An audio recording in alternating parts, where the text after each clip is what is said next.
আমাকে গতকালও বলা হয়েছিল এখানে আসার জন্য, আমি আসি নাই। এর পিছনে দুটি কারণ আছে। একটি কারণ হচ্ছে আমাদের সমাজে তাফসিরুল কোরআন আর ওয়াজ মাহফিল করে মানুষকে যেরকম ধর্মীয় রীতিনীতি শেখানো যাচ্ছে না, তৈরি হচ্ছে না, ঠিক একইভাবে এই উদ্যোক্তা সম্মেলন করে কোনো যুব সমাজের উপকার করা যাবে বলে আমি মনে করি না। এটা এটা আমার কাছে একটা আর্টিফিশিয়াল মনে হয়, যদিও সারা পৃথিবীতে এটা এখন চলতেছে, ফ্যাশন হয়ে গেছে। মানে একটা বেকারত্বের উপর একটা বক্তৃতা দিলাম বা একটা ভালো কিছু বুঝালাম, এগুলোতে সারাদিনে আমরা ইউটিউবে দেখতে দেখতে পাগল হয়ে যাচ্ছে। আমাদের ভাগ্যের চাকা ঘুরতেছে না, আমাদের সমাজের কোনো পরিবর্তন হচ্ছে না। প্রথমেই একটা কথা বলে রাখি, উদ্যোক্তা হওয়াটা এত সহজ ব্যাপার না, কঠিন ব্যাপার। আমরা ছোট থেকে বড় হয়েছি, অর্থাৎ আমরা ছিলাম একদম রাস্তার মানুষ। সেই জায়গা থেকে এসে একটি উদাহরণ আপনাকে দিই। 30 বছরের ব্যবসার আমার, গতবারে আমি বগুড়া সহ 4 জেলায় শ্রেষ্ঠ করদাতা ছিলাম। 1,68,00,000 টাকা আমি সরকারকে কর দিয়েছি। আর এ বছরেই আমি ব্যাংকে ডিফল্টার, এই বছর কারেন্ট স্ট্যাটাস। এখানে আপনারা আর কি উদ্যোক্তা হবেন? আর আমার বক্তব্য শুনে বা আমার মতো 2-4 জন যারা বক্তৃতা দেয়, টাকা পয়সা নেয়, এনাদের বক্তব্য শুনে আপনাদের ভিতরে কি ইমপ্রেশন হবে? তারপরেও ওয়াজ মাহফিল চলবে, তাফসীরুল কোরআন চলবে, এরকম এন্টারপ্রেনারশিপে হলরুম বুকিং নিয়ে বক্তব্য চলতেই থাকবে। এটা আমি গেলেও থামবে না, আপনি ইচ্ছে করলেও থামাতে পারবেন না। এটা ফ্যাশন হয়ে গেছে। আসলে ব্যবসা বাণিজ্য যে সফলতা, এই সফলতার পিছে রাষ্ট্রের একটা ভূমিকা থাকে। রাষ্ট্র যদি আপনাকে সেই সুযোগ না দেয়, আপনি কিন্তু একা বা 2 জন 10 জন মিলে এগোতে পারবেন না, কোনো সুযোগই নাই। আমরা যারা 80-র দশকের যারা আমরা অ্যাডাল্ট হয়ে গেছি, আমরা মোটামুটি এটা পার হয়ে গেছে এই ঝাঁকিটা। এখন আর আপনাদের আর সুযোগ নাই ব্যবসা বাণিজ্য করে নিজেকে দাঁড় করানো। কারণ আপনি ব্যবসা করে দাঁড় হতে পারবেন না। আপনি যখনই 10 লাখ থেকে 20 লক্ষ টাকা মালিক হয়ে যাবেন, সঙ্গে সঙ্গে দেখবেন আপনার ইনকাম ট্যাক্স, কাস্টম, পুলিশের হয়রানি, এলাকার মানুষের ডিস্টার্ব, আপনি বিভিন্ন কারণে ওই ব্যবসা থেকে আপনি সরে যাবেন। কোনো সুযোগই নাই আপনার ব্যবসা করে বড় হওয়া। কারণ আপনি যখনই বড় হবেন, তখন সমস্ত রাজনৈতিক দল থেকে শুরু করে পাড়া প্রতিবেশী, আত্মীয় স্বজন সবাই আপনার উপর এমনভাবে ভর করবে, কেউ আপনার মাংস ছিঁড়া খাবে, কেউ আপনার হাড় ছিঁড়া খাবে, কেউ আপনার কাপড় ছিঁড়া খাবে। আপনি তখন মনে করবেন যে আমি কি ঝামেলায় পড়লাম, আমার আগের দিনটাই ভালো ছিল। আসলে একা ভালো থাকা লাভ হবে না। সমাজের যদি প্রতিটা স্তরে মানুষ ভালো থাকে, তবেই তো আপনি ভালো থাকবেন। তাছাড়া আপনি একটা এলাকার মধ্যে 30টা বা 40টা বাড়ি নিয়ে একটা পাড়া, হঠাৎ করে আপনি খুব ভালো থাকলেন, আপনার বাসায় থেকে প্রতিদিন পোলায়ের গন্ধ বাড়াচ্ছে, আপনার কাপড় চুপড়ের চেহারা চেঞ্জ হয়ে গেছে, আপনার বাচ্চা কাচ্চা কেজি কিন্ডারগার্টেন স্কুলে দিচ্ছেন, ওই এলাকায় সর্বোচ্চ আপনি 3 মাসের মধ্যে আপনি একটা ঝামেলায় পড়ে যাবেন। হয় আপনাকে মামলার ঝামেলায় ফেলাবে, না হলে রাজনৈতিক কোনো ঝামেলায় ফেলাবে, না হলে আপনার বাসায় ডাকাতি করাবে। আমাদের সমাজের এই অবস্থা। আপনি বগুড়া শহরে যারা ভালো আছে, আপনি হাতে গোনা আমাকে দেখাতে পারবেন যে কয়জন মানুষ ভালো আছেন? ব্যবসা কারা করতেছে? আসলে কিন্তু কেউ ভালো নাই। টাপ অ্যান্ড রাপ, খারাপ থেকে একদম সর্বোচ্চ পর্যায়ের মানুষ প্রবলেমের মধ্যে আছে। যার জ্বলন্ত উদাহরণ আমরা রানিং ব্যবসায়ী। আমরা কিন্তু কোনো কিছু করে এখানে আসি নাই বা করবো এরকম আশায় না, আমরা একদম রানিং পজিশনে সাঁতার কাটতেছি। আপনাকে যদি হাত পাও বেঁধে দিয়ে যদি একটা সমুদ্রে ফেলে দিয়ে বলা হয় যে আপনি সাঁতার কাটেন, আপনি পারবেন? পারবেন।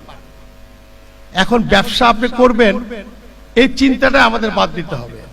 আমার প্রশ্ন হচ্ছে যে বগুড়া শহরে 124টি সরকারি প্রাথমিক বিদ্যালয়, সেখানে ছাত্র ছাত্রীর সংখ্যা গতবারে ছিল 36,300।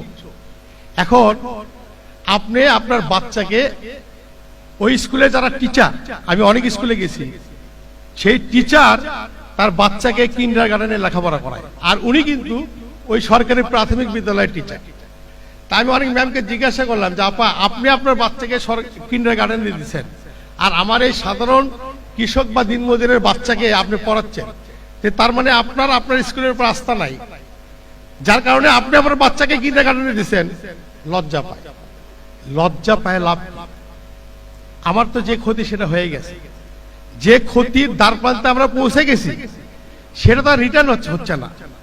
কিন্ডারগার্টেনে আপনি এই জন্যই দিচ্ছেন যে আপনার ভাইয়ের ছেলে কিন্ডারগার্টেনে পড়ে, আপনাকেও পড়াতে হবে।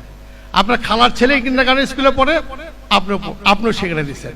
পৃথিবীর কোন রাষ্ট্রে আপনি বলেন তো, সরকার যদি একটা বই নির্ধারণ করে দেয়, 5টা বা 4টা বই নির্ধারণ করে দিছে যে আপনি এর মধ্যে আপনি পড়বেন, কিন্ডারগার্টেনে যখনই ভর্তি হচ্ছেন আপনাকে আরো 8টা বই ওই বাচ্চার ঘাড়ের উপর চাপা দেওয়া লাগতেছে।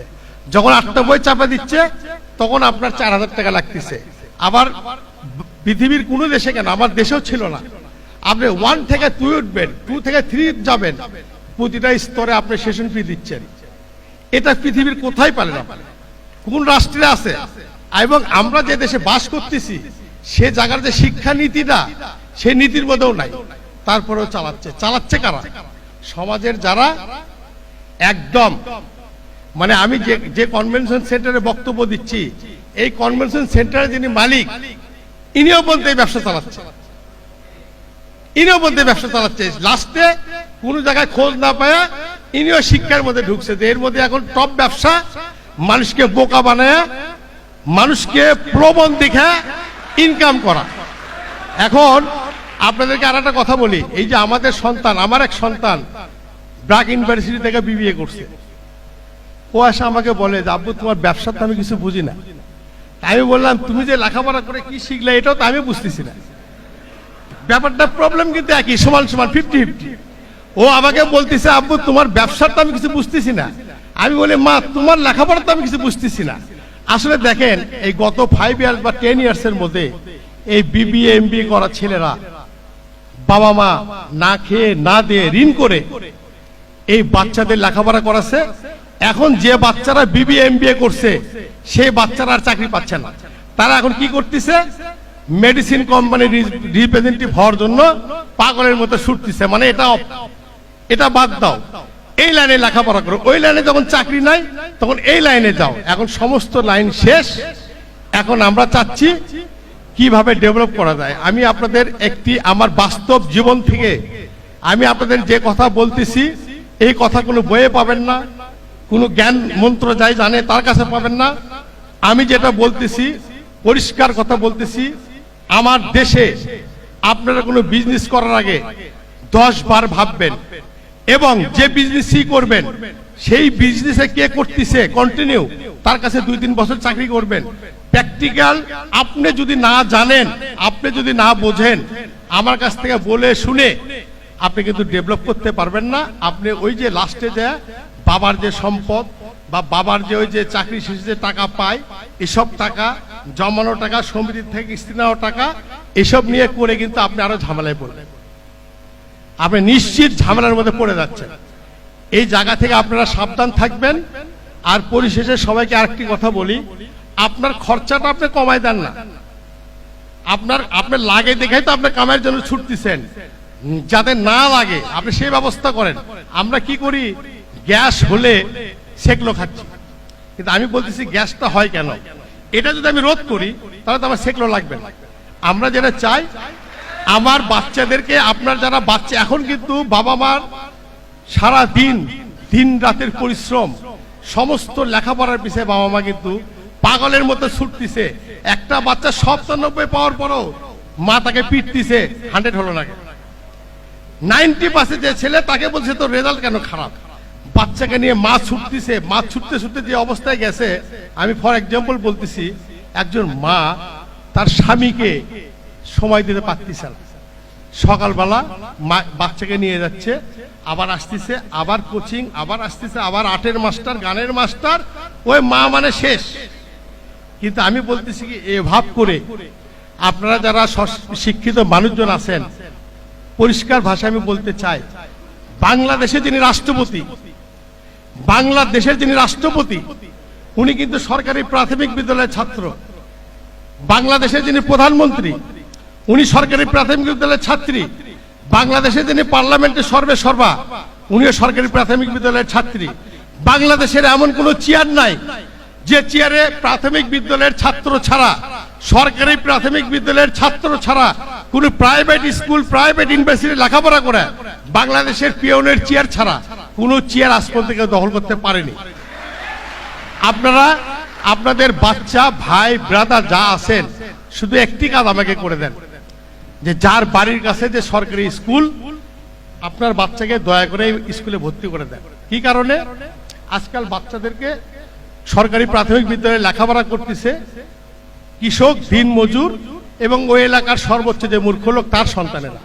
আর যারা একটু বোঝে, শিক্ষা নিয়ে ভাবে, টিচারকে ধরতে পারবে, এদের বাচ্চারা কিন্ডারগার্টেনে যাওয়াতে সরকারি প্রাথমিক বিদ্যালয়গুলো অবহেলার চোখে পড়ে গেছে। মাস্টার বেতন পাচ্ছে, মাস্টারের ধান্দা হচ্ছে 80 যায় মায়না পায়, বাচ্চা মানুষ হলো কি না হলো আমার দেখার দরকার নাই। এবং এর যে আপনি ব্যাখ্যাটা চাইবেন, এই চাওয়ার কিন্তু লোকটা নাই, কিন্তু সে জানেই না যে কি বলতে হবে টিচারকে, হেড টিচারকে কি বলতে হবে সে তো জানে না। এই করে আমাদের সমাজ থেকে যেটা মূল শিক্ষা, যেটা নিয়ে আমার জাতি গঠন হবে, যেটা নিয়ে আমার বাংলা হাসবে, আমার বাংলাদেশ বাঁচবে, সেই জায়গা কিন্তু আমরা নষ্ট করে ফেলে দিচ্ছি। ঠিক আমাদের সময় যেটা হয়েছে, এখন আমাদের সন্তানের টাইমে আরো ভয়াবহ জিনিসগুলো চলে আসবে। কি কারণে? আমরা তো মূল জায়গা, আপনি যদি বাড়ির ভিতটা ঠিক না দেন, আপনি 7 তলা করলে তো ভিত থাকবে না, অল্প সময়ের মধ্যে ধ্বংস হয়ে পড়ে যাবে। আমাদের সমাজটা কিন্তু এই জায়গায় চলে গেছে। যেটা মূল, আমাদের যে মুক্তিযুদ্ধ হয়েছিল সেখানে মূল কি ছিল? শিক্ষা, অন্ন, বস্ত্র, বাসস্থান। আপনি চিকিৎসা ক্ষেত্রে, চিকিৎসায় যে অনিয়ম শুরু হয়েছে, এই অনিয়মের ভয়াবহ চিত্র আমি যদি তুলে ধরি তা আপনারা পাগল হয়ে যাবে। একজন ডাক্তার 80টা রুগী দেখতেছে। আপনি আমাকে বলেন তো, একজন ডাক্তার যদি 80টা রুগী দেখে, সে ডাক্তারের মাথা কি থাকবে? তারপরও আপনি দেখেন, সেই ডাক্তার আসছে ঢাকায় থেকে, সে রেস্টটা নিয়ে গাড়ি রাখায় চেম্বারে ঢুকে যাচ্ছে। এভাবে আমাদের মানুষকে, এরা শিক্ষিত সমাজ হিংস্র থাবার মতো আমাদের সমাজটাকে কুড়ে কুড়ে খায় ফেলে দিচ্ছে। কারণ কোনো লজ্জা, শরম কিচ্ছু নাই। এই শিক্ষিত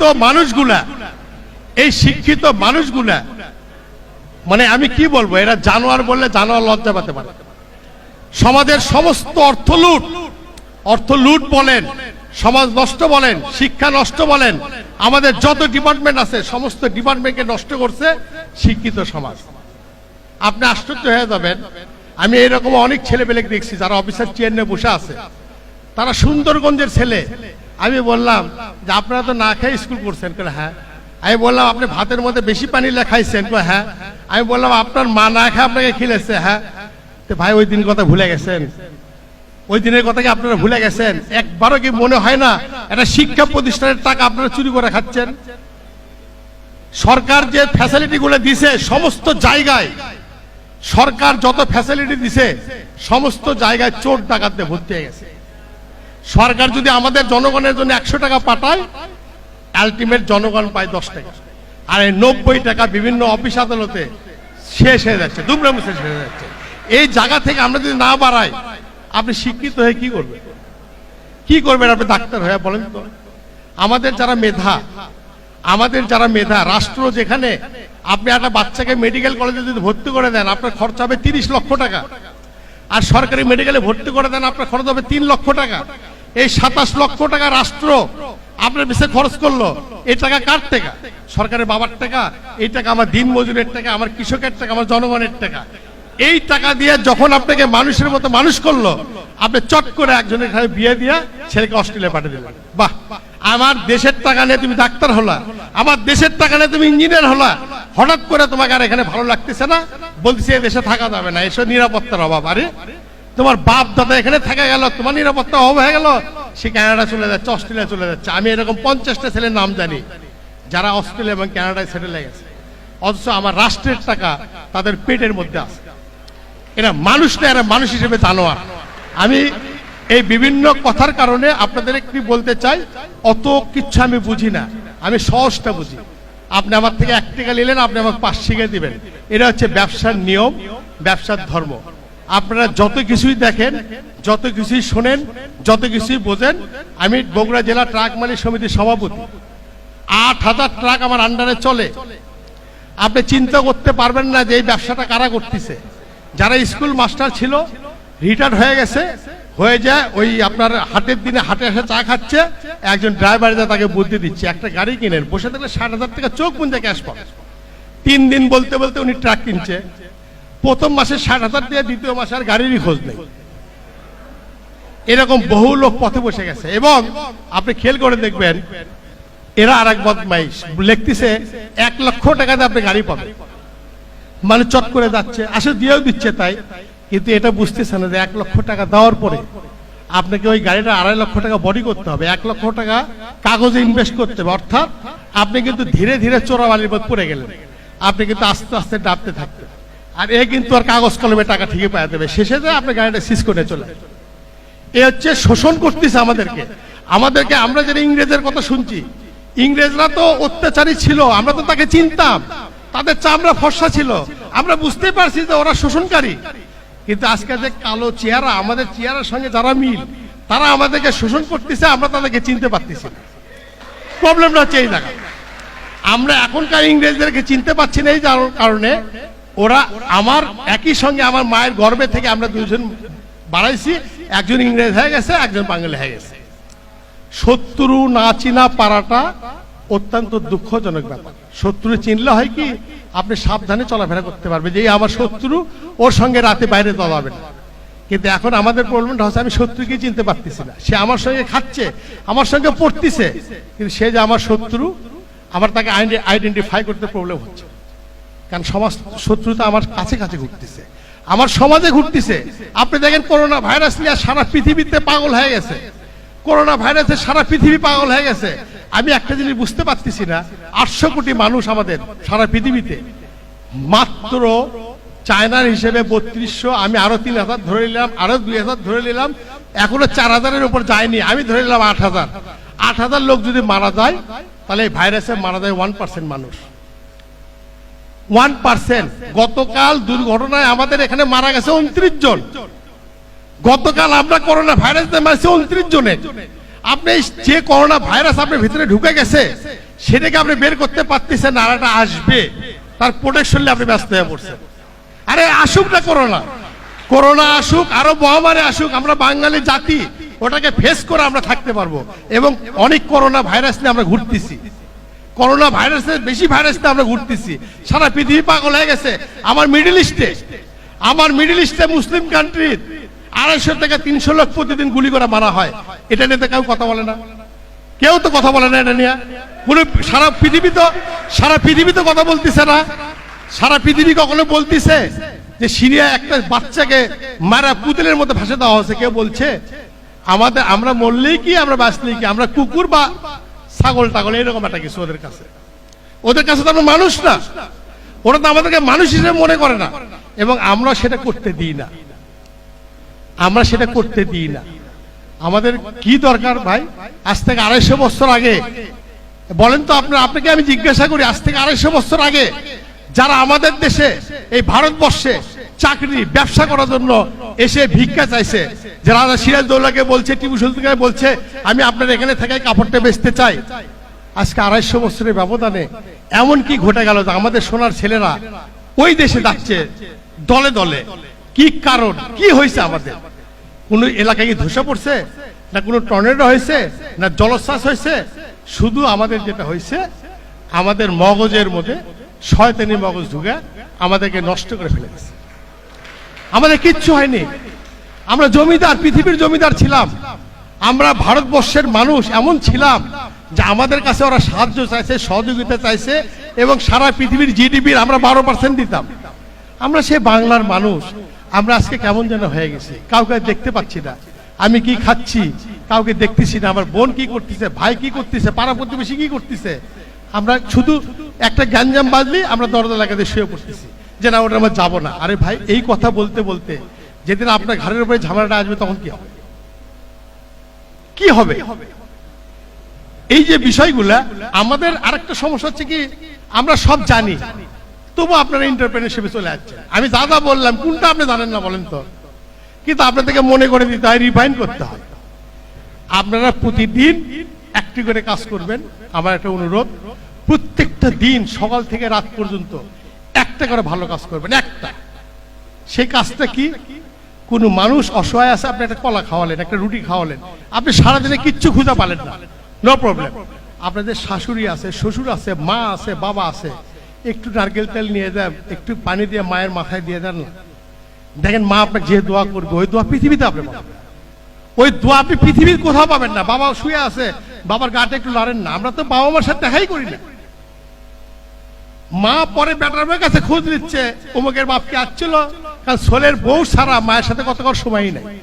তো বরকতটা আপনার হবে কই থেকে?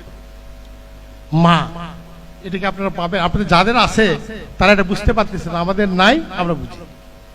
মা, মা যদি আপনি একটা মন থেকে দোয়া দেয়, আপনার কোনো এন্টারপ্রেনারশিপ ডিসিশন লাগবে না আপনার। আপনি একা একাই, আপনি যেখানে ধান ফলাবেন ওখানে যদি মায়ের বরকত থাকে, আপনি 40 মণ ধান পাবেন, 35 মণ ধান পাবেন। আর যেখানে বরকত নাই সেখানে আপনি পাবেন 15 মণ। আপনি দেখেন কুকুর কিন্তু 7টা 6টা করে বাচ্চা দেয়। কুকুর কিন্তু জব হয় না, কুকুরকে কেউ মারে না। কিন্তু আমাদের গরু ও বছরে একটা বাচ্চা দেয়, এবং প্রতিদিন কিন্তু কষাই গরু জব করতেছে, আমরা খাচ্ছি। কিন্তু আপনি মাঠের মধ্যে দেখবেন 50টা গরু দেখা গেলে একটা কুকুর দেখা যায়। কারণ কি? যার জন্ম হার বেশি, যার মৃত্যু নাই, তাকে এত কম দেখা যায় কেন? এটা আমরা পরে অ্যানালাইসিস করে দেখলাম। এই যে আল্লাহ রাসূল বা আল্লাহ পাক বলছেন বরকত, গরুর মধ্যে আল্লাহর বরকত আছে। যতই আপনি মারেন গরু শেষ হবে না, আর কুকুরের মধ্যে বরকত নাই। আপনি যতই জন্ম দিক ওকে দেখা যায় না। এই জন্য আমাদের উচিত হালাল রুজি, হালাল চিন্তা, হালাল বরকত আমাদের খেয়াল রাখতে হবে। আমার যোগ্যতা কি? আপনি চট করে আকাশে উঠবেন, এটা হবে না। আপনি আপনার কপালে যেটা আছে, আপনার কর্ম সেখানে নিয়ে যাবে। আপনি চেষ্টা করে যাওয়ার চেষ্টা করেন না। আপনি যখনই ওভারটেক করবেন আপনি হাসতে যাবেন, এবং আপনি যখন হাফসে পড়ে যাবেন তখন আপনাকে তোলার কিন্তু লোক বাংলাদেশে আর নাই। তখন বলবে কি আপনার বোনই, আপনার ভাই বলবে এ লোভ হচ্ছে। আর ডেভেলপ করলে কবি যে খুব বুদ্ধিমান ছিল আমাদের মধ্যে। একই ব্যক্তি কিন্তু 2 রকম তথ্য দিবে আপনাকে। আপনার কোনো জায়গায় ব্যর্থতা হয়ে গেলে আপনার বাড়িতে ঠিক মতো ঘুমাতে পারবেন না। আপনার মা বলবে, বোন বলবে, বউ বলবে তুই আমাকে শেষ করলু, তুই আমাকে সর্বনাশ, এটা সেটা। ঠিক ওই লোকই যখন ডেভেলপ করে করছে, আমাদের মধ্যে একটাই বুদ্ধিমান ছেলে। এই ছেলের কারণে আমাদের একই মুখ থেকে কিন্তু 2 রকম কথা বাড়ায়।